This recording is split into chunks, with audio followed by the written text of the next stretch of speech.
Welcome to Adventures of Alice and Bob, the podcast where we get root access to the people shaping the world of cybersecurity today and find out a little bit about their journey, the events that have shaped their career, and maybe even the things that still keep them up at night. Today's guest has taken an extraordinary career path from childhood programming on the farm's finance computer to becoming one of the foremost experts in industrial cybersecurity. Lesley Carhart, better known to many of us as Hacks for Pancakes, is the Technical Director of Industrial Incident Response at Dragos, where she leads investigations protecting critical infrastructure such as power plants, manufacturing facilities, and oil platforms. Beyond her day job, she's actually really well known for her dedication to helping newcomers into cybersecurity, providing mentorship, career counseling through multiple channels. She's also known for organizing security conferences, blogging, and has received multiple lifetime awards, including the DEF CON Hacker of the Year, SANS Difference Maker Lifetime Achievement Awards, and as if all that wasn't cool enough, she also teaches kids to punch people as a martial arts instructor. So Lesley, welcome to the podcast. Thank you for having me. It's been an absolute pleasure to have you on because you're one of those people, as soon as I saw the invite come through, I was like, oh my goodness, this is Hacks for Pancakes. This is someone I've followed your content online and always like seeing a lot of the things. So I'm really pleased to have you on today. Let's start as we always do at the beginning. You know, I mentioned in the intro there, you started actually learning to program on a farm finance computer. So maybe you can talk to us a little bit about where your interest in technology first began. Yeah, I grew up on a farm, yes, in Illinois, and we didn't have a lot of money. We didn't have access to a lot of even television or anything. And my dad, though, was quite a nerd. He was a shop, old school electronics nerd. And at some point, he decided it was worth it to invest in a multi-year financing program to get a computer to do inventory in the farm. And that was in the 80s. It was the early days of computers, home computers, business computers. And so he gets this computer and, at that time, there wasn't a lot to do. I had some books and I could work on the farm or I could learn how to make the computer go. And of course, me being a techie, curious person, the computer was the thing I spent my time on and learning how to, at that time, program it because it was long before the wider internet and there wasn't a lot of video games available or YouTube or anything. So you had to build your entertainment for yourself on your computer at the time. So around 7 or 8, I learned how to program. And then it became a war between me and my dad of who could outprogram one another to restrict the computer. And I got hired on for my first gig as a programmer at 15 because it was a very different era. And if you could code, if you could write things, you could get hired on and they needed you. And that's kind of how I got into this space and especially the hacker community. It does. I mean, that's a really interesting thing because, we have a lot of people on here who got access to computers at early ages and spent most of their early years breaking them, then having to work out how to repair them and get them working again. But obviously, if this is used for actually a production purpose within a farm for tracking inventory, it's a multi-year finance deal. Was there actually a degree of pressure there actually not to break things too much and actually? No, I don't think I ever broke anything. I think when you grew up not well off, we'll just say not well off, lower middle class, you have a lot more respect for the things in your house and how much they're worth. And this was like in the 80s, like a $7,000 thing that had to be paid off over years and years. Like, I certainly didn't come from a privileged enough background where I could smash something or break it. It was, if we had things, they had to be taken care of. Yeah, I guess it was less the smashing of things, more of the, I wonder what changing this setting does, then the machine doesn't boot Yeah, again. but still there's that element of caution, Of course. Yeah.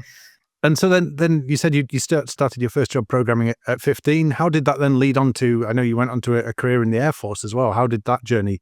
I was a screw up. I was a screw up as a teenager. Like I talk to these and mentor these kids now. I say kids, I'm talking about college age, young people. I mentor these people who are top university PhD students and stuff. And I'm like, I was a delinquent in high school. I wasn't in trouble with the law or anything, but I was bored. I was horribly bored. It was before there was any recognition of people being neurodiverse or anything. And you just kind of got shoved between the honors classes and the dean's office and the detention, every day. And I got this job doing programming. And of course, it was very exciting. You're in the 90s and it's the dot-com boom and you're in this new verge. Everything felt possible. You're part of that. You're part of building the first websites and e-commerce and things like that. And the first blog sites. I'm with one of the very first bloggers. And you think that you're part of the growing universe, and then the dot-com bubble bursts. And, I had spent my high school being bored out of my mind in classes and being much more interested in the work I was doing and the internet and the hacker community, and try very hard. I managed somehow to graduate high school, but by the time I got out, I didn't have any prospects. I was smart. I knew how to do a lot of things, but I didn't have the academic record to back that up and go to a university or something. Certainly anyone worth speaking of. So what was my choice? Well, I could join the military. That's always an option when you're smart and you can do well on the tests to get into the military. And I did very well in those tests. And they were like, what do you want to do? Do you want to be a physician's assistant? Do you want to be an administrative assistant? I'm like, no, that's boring. What do you got with computers? And of course, in the late 90s, early 2000s, it was like, well, you could fix airplanes. Like, yeah, sure, I'll fix airplanes. That sounds good. I think a lot of my life, even up to this point, has been, this sounds like a good idea. Let's go do that. That sounds fun. Let's sign up for that. And that's exactly what I ended up doing. And that shift, because I remember doing the research on you and looking at one of the lines that came up, which made me laugh a little bit, was you described, I think, yourself as a slacker hacker, and then shifting from being a slacker hacker into kind of that discipline of being in the military. Was that a big cultural shift for you, or was it just that you needed something to apply yourself to stay motivated? I needed something to apply myself. Again, it was a very different time in self-recognition and understanding of how people think differently. And I needed that level of focus and discipline. And it worked out very well for me. I'm not going to say that it's going to work out well for everybody. That's definitely not the life for everybody. And I'll tell you, my first day out of basic training was 9/11. Like, it was like from being the hacker kid to, oh my God, the next day you're going to war. Like, it's definitely not the life for everybody, but it was what I needed at the time. And how did that then set you on the path for what we kind of know you best for today, which is around kind of the non-standard computing environments, the industrial computing areas? Was that something you started to gain interesting in the military? No, not really. I've always been interested in how stuff works. My job in ICS is like how stuff works. It's really interesting. Like, I love knowing how processes work. But yeah, my background has always been in like the circuits and wires and stuff. My first degree was in network engineering, and I, of course, did that. I got a degree in avionics too, and I worked on airplanes in the Air Force, and I spent time working in telecom, especially in weird remote places. And I've never really worked on just standard IT business environments. I've always been in that kind of strange non-computer computer space. And because I find it interesting and it's important stuff. It's real life impactful things. Yeah, speaking of real life impactful things, this might be an odd question, but I also grew up on and around farms. And one of the things you kind of learn and get embedded in you at a very young age is actually that very real consequence of technology, be it digital, be it mechanical, going wrong. Because, on a farm, you can't restore a missing limb from a backup. So I wonder if kind of that upbringing and that kind of farm upbringing and then that military side of things actually really focused you on kind of the real world impact that these digital systems can have. I suppose it did. And just having smart parents who are curious about the world. My dad had a degree in horticulture. He studied horticulture, and he's had the string of odd jobs since then. He's currently headed out to a paleontology dig in China. And my mom was a Russian history and language major during the Cold War and worked for the United States government, doing all kinds of different things. Social services, translations for Social Security, things like that. And they're both really curious about science and the arts and history. the world, and they tried to instill that in me. I don't know. Farming never really resonated with me. I don't have a green thumb. I got an engineering instead of farming for a reason. um, but I certainly had that upbringing, and I think that's really important. I'm not a parent. I can't talk about parenting, but I think what was important to me was that before the world could tell me what I could and couldn't do and what was and was not interesting, I had a family who took the time to instill curiosity in me and expose me to a lot of different intellectual things. Even when we didn't have a ton of money to do that, we took a lot of road trips, a lot of road trips and camping. So it sounds like you had just a world of possibilities in front of you, a family who like to explore different ideas. So, what were you looking to do when you came out of the military? How did you end up taking the next stage in your career there? I always wanted to get into the cybersecurity space, but it was really hard. I'm not going to say that the culture in cybersecurity and hacking is fantastic and perfect today. There's still gatekeeping, there's still bad culture, toxicity, things like that, especially in certain niches of cybersecurity. But it was really bad in the 90s. It was really bad in the early 2000s. The culture was very, very poor. If you didn't look like a specific type of person, gender, sexuality, age, race, ethnicity, all those things. If you did not look like a specific cookie cutter hacker, it was very, very hard to break into the field. It was very hard to find a mentor. It was very hard to find a job, an initial into the industry.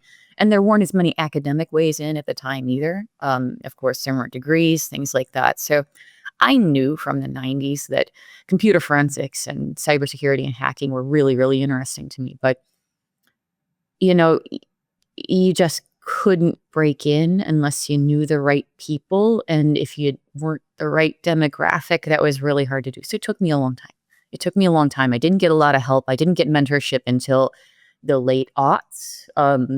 I had to go it alone, and it was a very, very indirect route. And what was that first role that you managed to break through in with?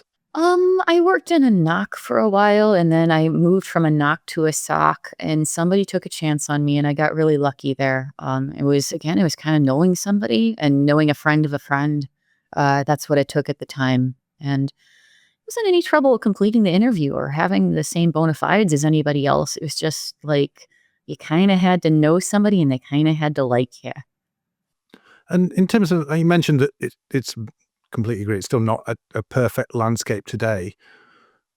What advice would you give to someone who is maybe coming up against difficulties in breaking through today, and they feel, whatever the reason that they're struggling to break through is, how would you advise them? My advice today would be quite a bit different than it was a year ago or 2 years ago or 5 years ago. The market's very, very bad right now. It's extremely bad for entry-level people. It's the worst I've seen it since 2008. And the competition is fierce to break into cybersecurity. And that's just the practical truth of it. I do tons of mentorship. I run career clinics, and I see multiple people in tears every day that I do mentorship. Now, if you're going to do this, you're going to need to be tough, and you're going to need to be extremely motivated. And it's not me gatekeeping. It's not me saying, oh, you have to do 11 extra things that you didn't have to do. You just do to be competitive. That's the nature of the market right now. And the reason for that is that cybersecurity was oversold as an in-demand field, frankly, especially at junior levels. There was papers that came out with ambiguous numbers about millions of empty jobs, things like that. And all of the boot camps and the universities jumped on them. They started offering red team and blue team cybersecurity degrees, and everybody just graduated.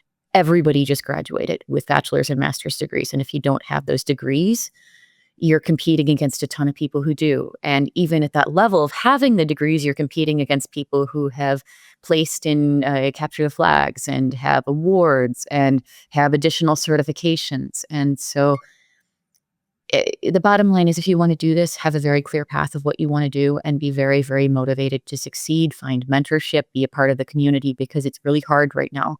It's maybe the hardest it's been to get into cybersecurity right now. And I'm sorry, and it's not something I like saying, and it doesn't make me happy. I want to get people into this field, but you need to know. Yeah, no, I think that's fantastic advice. And there is that kind of cookie cutter approach that's been for churning out people who feel like they're just going to easily walk straight into, they're going to have competing You are offers not for going to walk jobs. into a And, cybersecurity career right now, especially with under a 4-year degree. You can do it if you get the right mentorship and you work really hard. it's possible to do it without a degree right now, but you need to understand how competitive it's going to be and exactly how hard you're going to have to work to be competitive. And speaking of working hard, one thing that strikes me as really interesting in that non-standard computing space that you're specialized in that sort of industrial computing area, is actually how do you go about finding people or upskilling people with the right tools? Because you're not just going to be able to, run those off-the-shelf tools that they're churning people through in those boot camps. Actually, there's a whole range of legacy systems, proprietary protocols, all kinds of challenges there. How do you start to think about those challenges? So when people are thinking about getting into cybersecurity and they really are motivated to do it right now, what I recommend to them is to look for the janitor work, look for the cybersecurity janitor work. And what I mean by that is the stuff that is not covered by the cool degree programs, but is still really important. And people don't typically study, and there's no direct path through academics to get into. And that's things like security engineering, to some extent dealing with difficult, challenging security applications and products, as well as things like legacy. And I work with a lot of legacy stuff, and there is not click button stuff to do a lot of the things I do. I have to have incredibly good computer science foundations, network engineering foundations, to be able to adapt to not having any modern security tools to do a lot of what I do.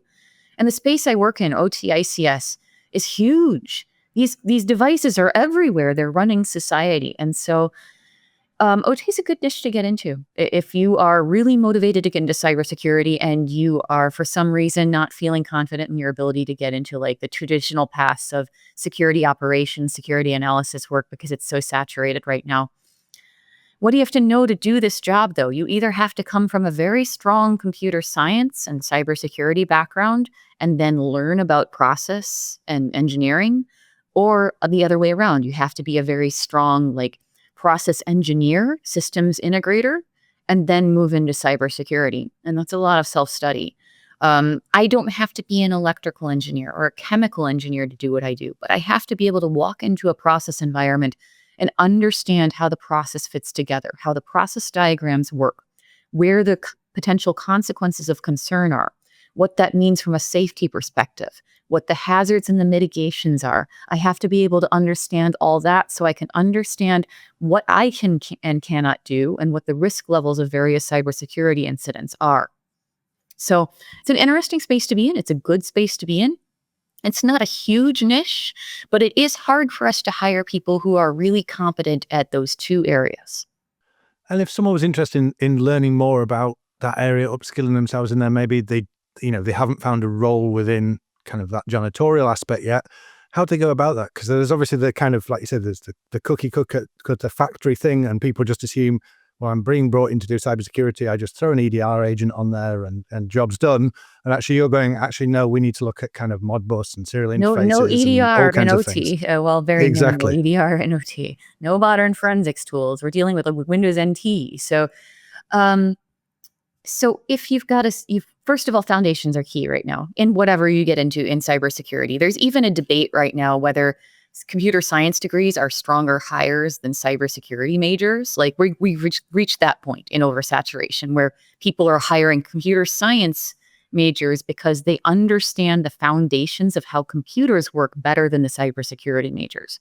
So that's something to think about for people who are thinking about a university degree right now. Foundations are key in every area of cybersecurity. You need to understand how, not necessarily be an expert programmer or developer, but you need to understand systems administration very, very well, and you need to understand networks very, very well. You have to understand those well to be a successful candidate, especially in OT, dealing with this legacy stuff. So start with the foundations. Start with understanding networks really well. Start with understanding how computers work really, really well. And then after that, you can start on your cybersecurity studies. And then the thing that you add in after that, if you want to get into the OT or the ICS space, is understanding processes. And you can pick any process you want. You're not worried about hacking PLCs or hacking Modbus or something. What you need to understand is how stuff works. So whatever you have access to, whatever your family works in or you've worked in the past, it could be how trains run. It could be how tuna gets canned. It could be how eggs get packaged. It could be how electricity gets generated or transmitted. Any of those things. Find a process that you have some access to whether it's a friend, family member, internship, whatever, and learn how the process works. Learn how people do their jobs. Learn what can do wrong, what can go wrong. Learn what people do in terms of mitigations for those potential things that can go wrong. That's the kind of thing you need to understand. You need to understand that holistic system of systems. And once you understand that, then you can understand how cybersecurity applies, because cybersecurity just exists to prevent those really bad days from happening. Cybersecurity and OT exists to keep people from dying or being injured, or from the electricity from shutting off. And you don't want to cause those consequences either as a cybersecurity person. You can't just shut things down in the power plant. You can't just turn off a machine in the manufacturing facility. That has huge consequences. So once you think about systems of systems, then you can tie those two things together and get into that OT cybersecurity space. You're reminding me very much, there's a podcast that I really like called 99% Invisible, where they're often highlighting the things that are around us in the everyday world, like you said, the canning of the tuner, or the pushing of power down lines. Yeah. That people just take for granted. It's all invisible. Yeah. It's all computers. It's all doing really important things. Yeah. Let's actually drill into some of those consequences, because one of the things you mentioned there is like, you need to understand that OT is different. And when it comes to industrial control systems, we often think about like ultra tough devices designed to function in filthy environments, in hospitable environments for decades on a time. But the hardware, while it might be incredibly robust, in some cases, if people come in and try and apply just standard digital forensic practices or network scans or things like that, they can actually do more harm than good. And I know you've dealt with cases of, in particular, a ransomware attack against a municipal utility where they didn't know what to do. They Googled instant response, found someone, and actually maybe they did more harm than good. So maybe you could walk us through that incident and the challenges they faced and how you became involved. First of all, these environments are fairly robust. There's a lot of redundancies in industrial networks, good ones at least, to keep them from breaking due to maintenance errors or human errors. So just hitting a stop command on something or breaking one PLC doesn't necessarily cause a really terrible consequence. However, haphazardly doing cyber stuff in those environments can absolutely ultimately cause long-term consequences, and they can be very, very bad. And that includes things like scanning, vulnerability assessment. It can include active scanning in these environments with legacy devices. They don't have fully fledged protocol stacks, can cause really weird things to happen. Disruptions, system crashes, etc. Forensics tools. We're talking about like Windows XP embedded with like 16 megs of RAM in some cases. You can't just run your normal forensics tools. You can't install an EDR agent. If you do, you're going to slow that machine down until it starts doing bizarre things or fails completely. You have to deal with slow network connections, sometimes modem-based communications. Your logging is impacted by that. So you're dealing with really old, ruggedized, simple computers.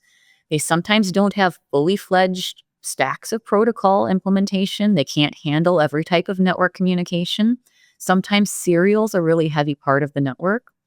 And you have to understand all of that before you start poking at things. And yeah, the case that you just described that I've talked about in other talks is like, if you don't have a retainer for incident response, especially in your OT environment, and you don't have in-house staff that can do incident response or forensics, that day when you have something catastrophically hacked or ransomed or whatever, what you're going to be doing is you're going to be frantically Googling for anybody who has the bandwidth to take you on. And none of the big firms are going to have the bandwidth to take on your case. We have retainers for a reason. It's because we are overtaxed right now. There is so much ransomware. There are so many intrusions, insiders, things like that. We're always booked up. We are booked up to the max. And so you're going to keep going down the line on Google, and you're going to keep getting told no, no, no, until you reach somebody who says yes. And there's eventually going to be somebody who says, sure, we can do forensics in your hospital or in your manufacturing facility. Sure, we know how to do that. And they don't know how to do that. They don't know how to do IT incident response well, much less do it safely in an OT environment. So I'm not trying to sell anything here. Like, have a plan. It doesn't have to be me. I don't have to be your retainer. Find somebody competent. Get a retainer or build an in-house team to do incident response, whatever it is. Have a plan so you don't have to do that, because you really do need to do incident response completely different in these OT environments. And if someone's out there thinking, oh my goodness, I need a plan, I need someone on retainer, are there any things that they should be pushing on or asking about to make sure that they're engaging with the right kind of firm? Yeah, I mean, other than people lie, so it's tough, but like other than understanding that they do have the capacity and experience of doing incident response in OT environments, I'd ask about their process knowledge, their background, what background their incident responders have in that space.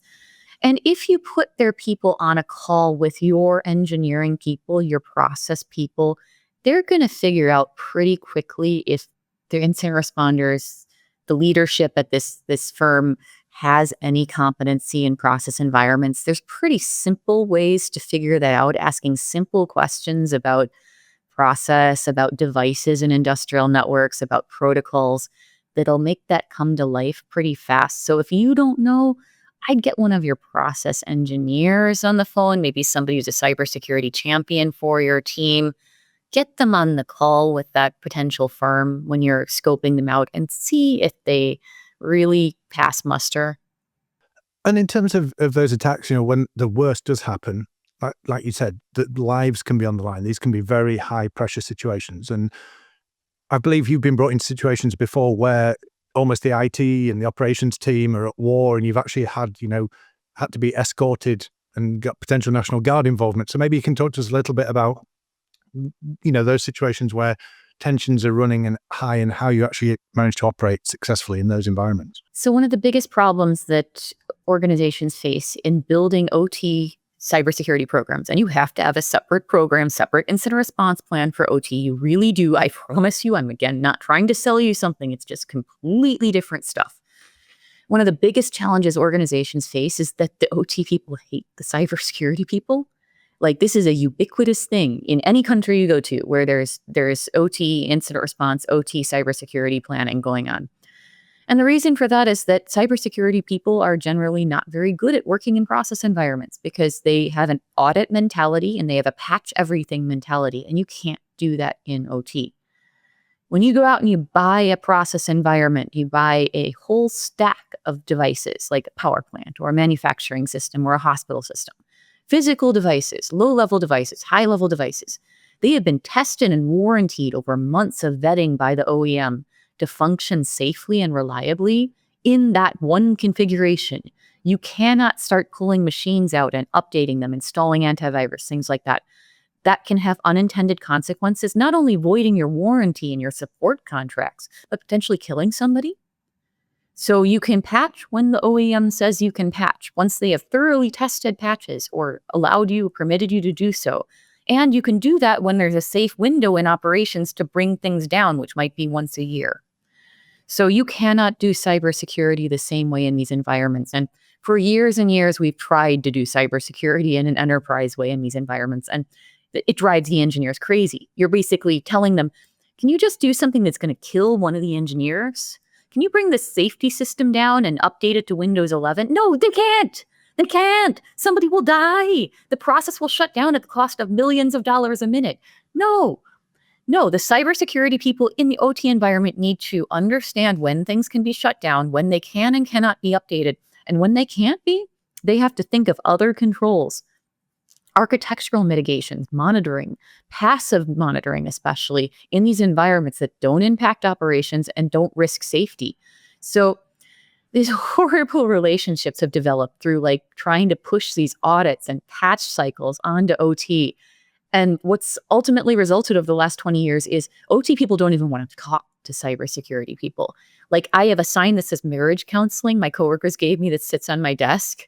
And I have these multitudes of cases a year where I have to sit in the middle of a table with the OT people over here and the cybersecurity people over here. They will not talk to each other without me sitting here. I don't have to say too much. I have to bring some coffee and some donuts and sit right here.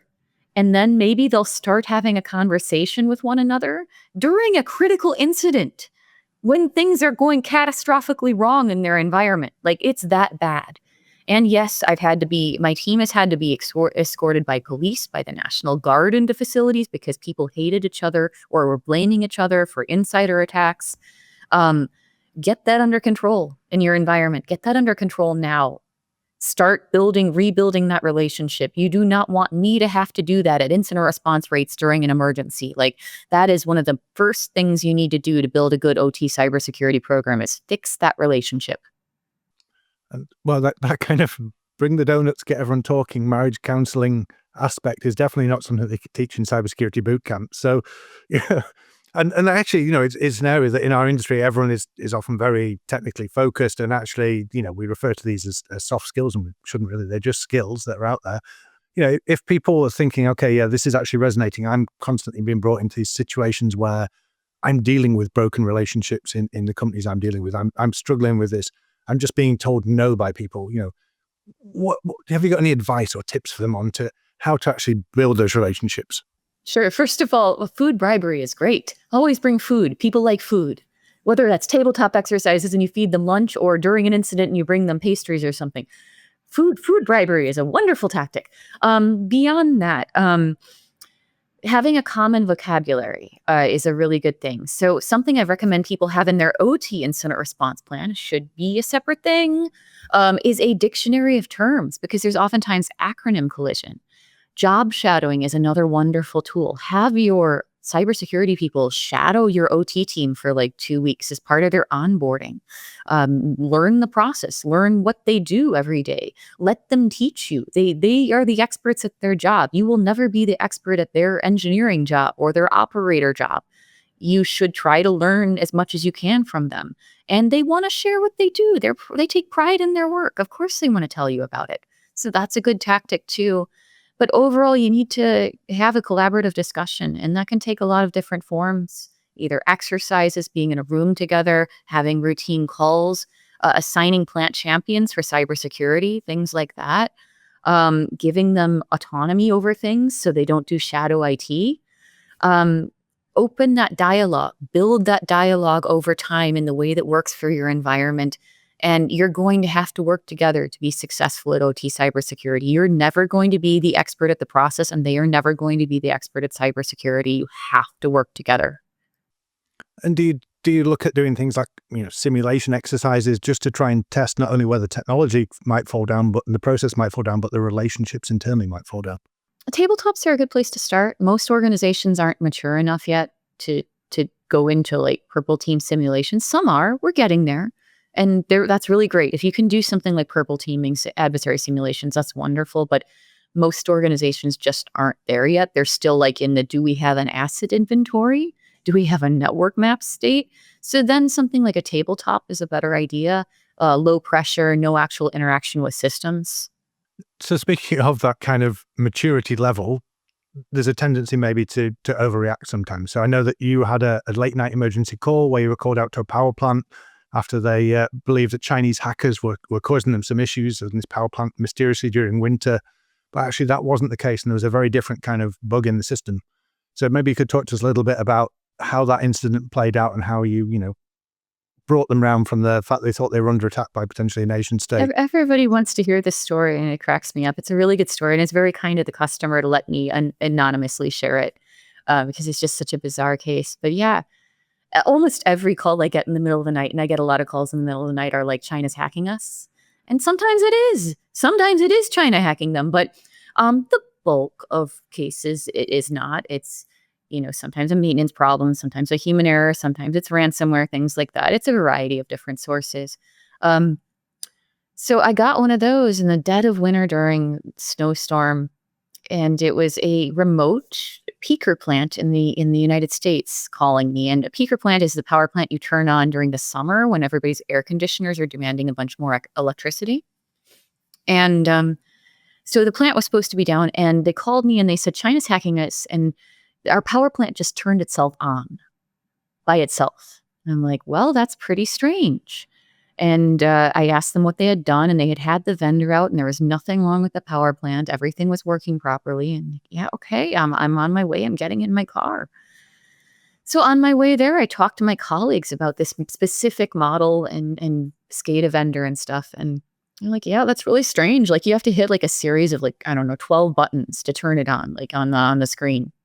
So it's not like a trivial thing to accidentally turn on. And I get out there and I get to this really remote snowy facility, and there's 3 people in the building. There's a security guard, and there's like the 2 people who work there in the skeleton crew, and they're swearing up and down. They were looking at each other. They heard it go on. It wasn't them. And the security guards checked every camera, ingress, egress. That's all been vetted already. There's nothing. Nobody's been in or out. And so I spend a day doing forensics on their computers, tearing things to pieces, and there's nothing wrong. There's no malware. There's nothing wrong in the systems. No signs of remote access. They're actually pretty isolated from a network perspective, which is rare. And yeah, I find nothing. And I'm like, well, where else can you turn the power plant on? It went on. So something turned it on. Well, you can go up to the actual unit and hit switches and things, but that's under a camera. Nobody's done that. And there's one more computer. It's out in a shed by the actual unit itself, the generator itself. Okay. So we get out, we put our PPE on, we go out in the snow, we go out to this kind of outdoor shed, the kind of you put in your garden. And they take the padlock in and they go inside and they're like, this is the one China hacked. And I'm like, okay, show me. And in this rack of equipment with the PLCs and stuff, there's a rack mounted computer. And it's, one of those like screens and pull out keyboard, mouse that you put in a server rack. And on the screen, everything's open in Windows. This is a computer that never locks, never shuts down. It's just there as an emergency control interface. And everything's open in Windows. It's like notepads open, calculators open, RDPs open, command prompts open. There's nothing in them. They're just all open. And I'm like, this isn't the movie Hackers. Nobody would do this. Like, it doesn't make any sense. So, So I'm like, well, this doesn't look like China. So let's take a look, though. I have to do my job. I have to do my analytical forensics job. So I spend hours tearing that computer apart too. And there's nothing wrong with it. There's no remote access to it until that morning when they were troubleshooting things. It's like, what is left? Well, something clicked on things on this computer. So it's got to be an input device. It's an input thing. So what is there? There's a keyboard, mouse, and touchscreen. So I call up my coworker. I'm like, go to the store and buy 5 of this model of keyboard and mouse and dump water on one and put one in your freezer and bang one into a wall and see if they do random inputs. So he does that. He has a really good time doing that. But it doesn't do the right input. And I'm stuck with this touchscreen. And, touchscreens have like limited diagnostics, except for the really expensive ones. And I'm like, I don't know how to prove this touchscreen is potentially, I pull a hair off my head. Like, yeah, it's really sensitive. It's really, really sensitive. I'm like, okay, I got to prove that this touchscreen had random input. I need tools to do it. So take paint, make paint big on the screen, put the paintbrush tool on, leave it overnight and send me a picture in the morning. And they're like, but China's hacking us. I'm like, I have torn every single part of this Windows computer apart. Nobody's hacking anything. It's not even connected to anything.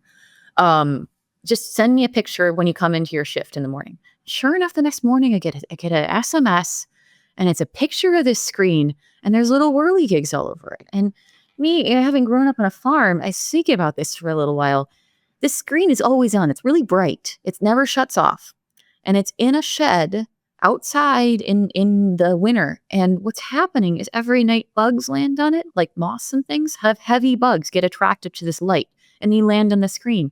And they've probably been doing that for years. And ultimately, finally, that night, they hit the right sequence of buttons to turn on the power plant.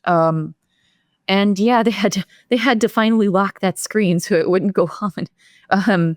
But yeah, I mean, if cases are bizarre, this is not stuff that you can't necessarily teach critical thinking in school.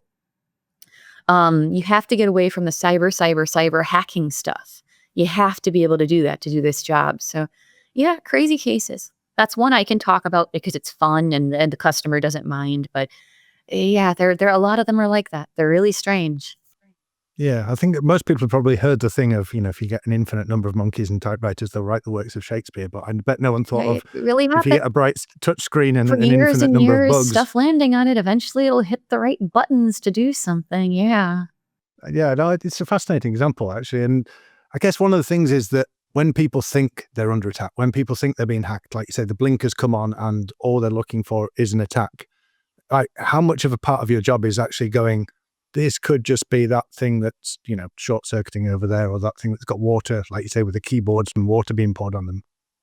How does that balance in your job? Yeah, so this should be a lesson for every incident responder and forensics professional. When you get curmudgeonly and old like me, your first thing you do when you get a call is you try to disprove it as a cyber incident. It is the natural thing you do in your brain. I don't know if other types of detectives, investigators, crime scene investigators do this too, but the very first thing that we do is try to disprove the hypothesis, try to disprove that it's a hacker, that it's malware. That's our immediate action getting in is think about the hypothesis of, oh, this is China, or, oh, this is a piece of malware. And unless there's overt evidence of that, like ransomware or something, try to disprove that. Try to think of the other potential outcomes that could have led to the result. Because it's easy to get stuck in your own biases. We live in a world of cyber hacky nation states. And yes, I spent a lot of my career dealing with nation state adversaries, especially in the industrial cybersecurity space, because it's all sabotage and espionage and stuff. It would be very easy for me to make assumptions and jump to conclusions that things are malware, hackers, things like that. And in the vast majority of industrial failures, it is not. Even in enterprise environments, in banking environments, you see stuff like PowerShell or PSExec or weird bash files running. In a big company, a lot of times that's just shadow IT. It's just somebody running some legacy thing or some weird piece of test equipment. It's a vendor. Like, you should always start with the trying to disprove your hypothesis to avoid getting stuck in that trap. And I actually, before I started talking about it in a podcast and things, I'd use that story about the Moths to see if people, my candidates, especially junior candidates, could think through it, if they could get there. Because I'd say 80% of the people I'd interview would get stuck on, well, it's the APT using the lights to send transmissions to the hard drive making noise. Like, no, there's a bug landing on the screen. Like, can you get there? Like, it's not, you don't keep getting more and more arcane and impossible. It's what's the most plausible? What's the most plausible reason for this thing happening? Yeah, I've definitely seen that. And I know of at least one incident where someone definitely was 100%, hacked, and it turned out actually their wireless mouse had ended up in a different room, and someone was confused why it was there and was I've seen moving. that And one why is too. this? The battery's dying on the wireless keyboard. Like, yeah. Yeah. No, I did that thing of actually. I did digital forensics many years ago, and actually that thing of just taking a step back and going, okay, like what's the dumbest thing that could have happened here? What's the dumbest, simplest explanation for this thing happening? Like, is it the administrator being frustrated by the security controls and building a PowerShell script to turn off EDR? Yeah, probably. Probably, based on our experience. But if that's a lesson I can give to young incident responders, try to disprove your hypothesis, not prove it. Yeah, that's a fantastic piece of advice there, I think. And at the start, before we run out of time here, let's loop back to one of the things we talked about at the start of those challenges that are out there for people entering the industry, some of the challenges with the industry itself. And you talked about, the challenges for people entering, but as an industry, what do you think we need to do to be better? What do you think we need to do to change from organizational standpoints, from conferences, from the community itself? Oh, my wish list. Let's burn some bridges here. So, selling the next hot thing. We need to be much more cautious about the next buzzword. That's been the case for a long time. I'm going to say it anyway, though, because it's killing us as an industry. Right now, of course, it's the AI buzzword on everything. It was next generation before that. It was next generation firewalls. It was MITRE ATT&CK. I love MITRE ATT&CK, but just like tacking it onto everything with no actual plan. So every year there's like these buzzwords. And if you go to RSA or Black Hat, any of the big conferences, you can see what that buzzword is because everybody's tacked it onto their booth. And it works. It works. That messaging gets through to executives. We have to be really careful about wanting magic solutions to things. We are still dealing with not having good asset inventories and environments. We are still dealing with not having good network maps, good interdepartment relationships, basic incident response planning. Get the fundamentals down first. Get the fundamentals down first in all of your environments before you start trying to buy whiz-bang magical newfangled things. Like, try to do the basics and talk to your experts about what's actually going to help and not help in accomplishing those basics. So that's one of them, is the buzzword thing. AI is not this. AI is a screwdriver. It's useful for some things. It's not useful for others. It's a tool. And the next one is the education space. I need universities to stop selling a cybersecurity skills shortage. I need that from boot camps. I am the one who has to deal with the fallout of this, of the young people graduating right now and wondering why they can't get six-figure jobs. There's no jobs. There's no jobs right now. There's so many fewer jobs than there are graduates right now. And that's an industry problem too. That's not just an education problem. So universities need to be much more realistic in what they're teaching and what the expectations they're setting for their prospective students. But on an industry side of things, I am full up. I can't help any more people. I spend my entire Sundays doing mentorship. I run con clinics. I'm moving to another continent right now. I can't do this anymore at the same level. And nobody else is. That's not true. There's like 3 of us. There's like 3 of us who are doing this. If you want people to be good cybersecurity analysts, if you want to get the good, where the jobs are open right now, it's like senior level, mid-career positions. Those are the jobs that are open. It's not the junior level stuff. And the way you get those mid-tier and senior tier people is you train the junior people. You build pipelines. You build people in. You don't just magically expect them to appear and then scream about a skills shortage. I need other people to start mentoring. I need other people to be running career clinics. I need people to build pipelines in their organizations to train and educate junior people into senior people. I cannot be a handful of people. We cannot be the only ones doing this. I am sick of hearing about a skills shortage. I am sick and tired of hearing about it because there's so many young, hungry people who can't even get a job, who are giving up on the field. If you want mid-tier people, you make mid-tier people. You dedicate the time as an individual in an organization to develop those people. And that's my soapbox. No, I think that they're actually all wonderfully related as well. That as an industry, we're often looking for that big easy button. Whether it's, we just want to deploy the AI blinking lights box. That means we don't have to, lights black box. Yeah. That means we don't have to go and do all the hard work of actually working out where all the stuff is. Or complain to the magazine that there's a skills shortage and we can't hire any senior malware analysts. Well, yeah, you can't hire any senior malware analysts because nobody's training junior malware analysts. Nobody's willing to mentor them.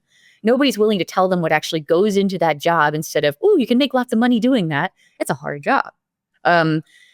There's, expensive training, but there's hardly any cheap or free training available. Like, we've got to work on this. We've got to work on this across the industry. Like, you can't complain about easy buttons not existing when you're not willing to do the basics.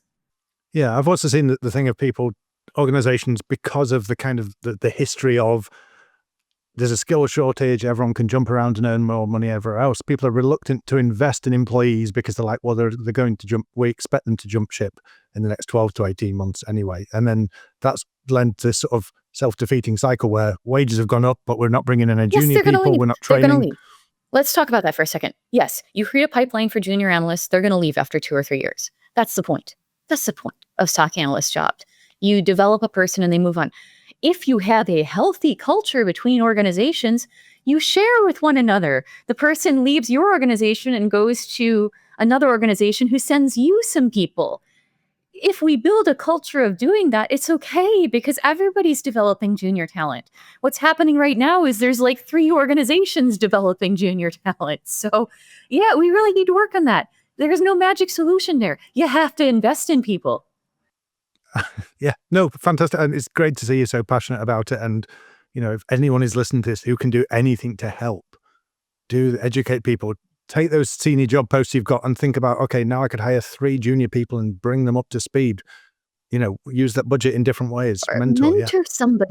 Mentor somebody formally in a formal way. Volunteer at your B-sites. Do some career mentorship there. Do a talk. Do an outreach at your ISSA event. Do something to help. Young people are in a very bad way, and they're going to start giving up on this field soon. They are going to start giving up. It's getting that bad for junior people. People are giving up on the field and going to other jobs because they see no future in cybersecurity right now. And we're almost out of time here, but just circling back on something you said earlier about your family have this track record of going off and exploring passion projects and learning new things. Cybersecurity is a very frustrating place to be often. What's the thing at the back of your mind that you think, actually, maybe I want to do this next that's completely different? What would you want to do? I think I'm doing my thing right now. I am in the process of moving to Australia right now. I guess this is my midlife crisis. I am picking up my entire life, selling everything I own and moving to another country because I want to experience living in a different culture, a different place. And also because the cybersecurity landscape is growing in really interesting ways in Australia, New Zealand, and Singapore. So I'm very excited to start doing most of my work in that space. Fantastic. And there's no other area of work you're interested in? You just start again in Australia? If I left this life of crime, I am a martial arts teacher. I would love to run a martial arts school. It's impractical, but I am going to get to keep teaching in my new home. So I'm excited about that. That's fantastic. Well, we wish you all the best of luck with the move there. If people want to learn more about you, obviously, there's your full to capacity for mentorship. So if people are thinking, I'd love Lesley as a mentor, that's probably not going to happen. I am full up right now. There's a lot of content you've put out there over the years. Where's the best place for people to come and find out more about you, what you're up to, what life in Australia might be like in a few months' time? Sure. I have a blog. It's tisiphony.net. And I'm sure we can link this somewhere in this publication.